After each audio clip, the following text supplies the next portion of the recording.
Alors, mes chers amis, pour ce nouveau cours de Torah, j'espère que vous avez passé une journée utile.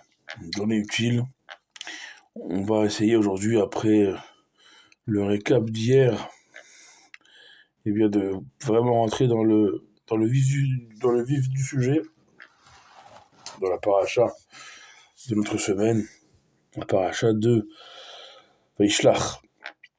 Une paracha comme on l'a introduit hier soir en fin de cours, où Yaakov Avinu, il envoie véritablement des messagers dans le temps, nous dit Rashi, Rabbi Shlomo Yitzhaki, Rabbi Shlomo ben Yitzhak, Malachim Mamash, des véritables anges dans le temps, à travers l'histoire, pour arriver jusqu'à la fin des temps, et voir ce que les descendants de Esav, son frère jumeau, allaient faire à ses descendants, les enfants d'Israël, le peuple juif.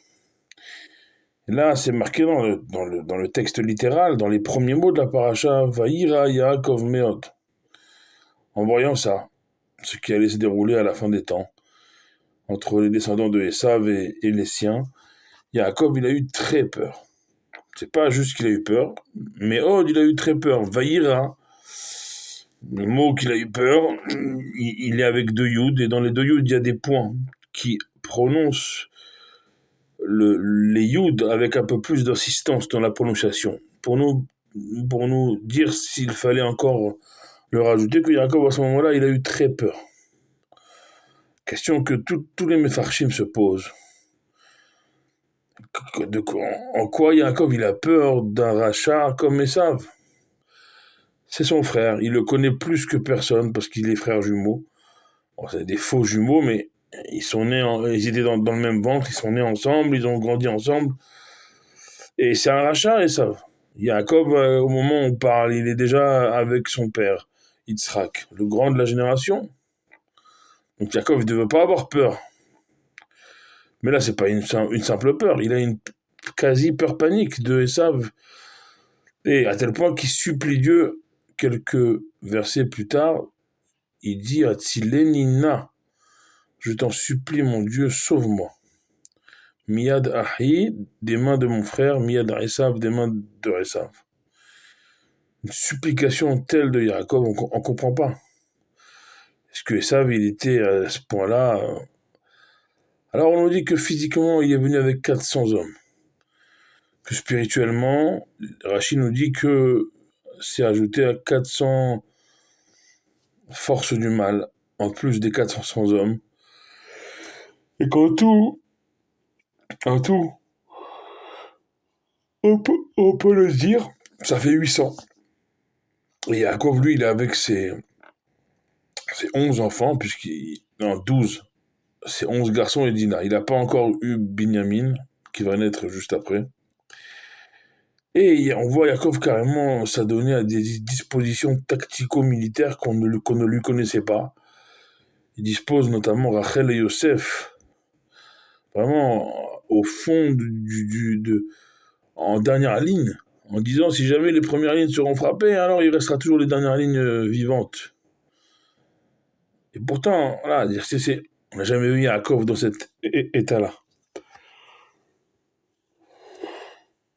Il va aller même jusqu'à la veille de sa rencontre avec Esav, se battre avec l'ange de Esav. Vraiment, c'est quelque chose pour que ça perturbe aussi fortement Yaakov Avinu, qui était le Bechir Sheba Avot, qui était le préféré, l'élu des trois patriarches. C'est-à-dire qu'il avait atteint Yaakov un niveau incroyable. Comment il a pu être aussi ébranlé par Esav? Chers amis, comprenez une chose. C'est qu'on ne peut pas dire que Yaakov, il a eu peur. Donc, s'il n'a pas eu peur pour lui, il a forcément eu peur pour nous. Pour l'époque dans laquelle il a envoyé les messagers, les anges. Plus que voir. Il a envoyé des anges, nous dit le Haïm Akadosh, Rabbi Chaim Ben Attar, le Ramban, Rabbi Moshe Ben Nachmani, plusieurs autres commentateurs, qu'il a envoyé véritablement des anges dans le temps. Il a eu peur. Et de cette peur-là, il l'a envoyé pour nous protéger finalement, à nous.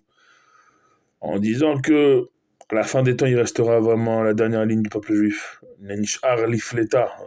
Il restera vraiment, comparé au monde, quelques pourcentages très infimes de juifs et pourtant.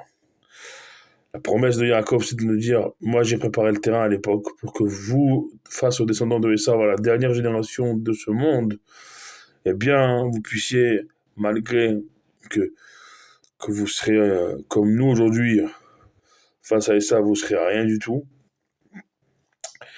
eh bien, euh, la promesse de Yaakov, c'est ça. C'est moi, j'ai fait ce qu'il faut. Même s'il doit rester une maman et un enfant juif, comme Rachel et Yosef, dans la dernière ligne, bien, il restera toujours quelque chose de juif.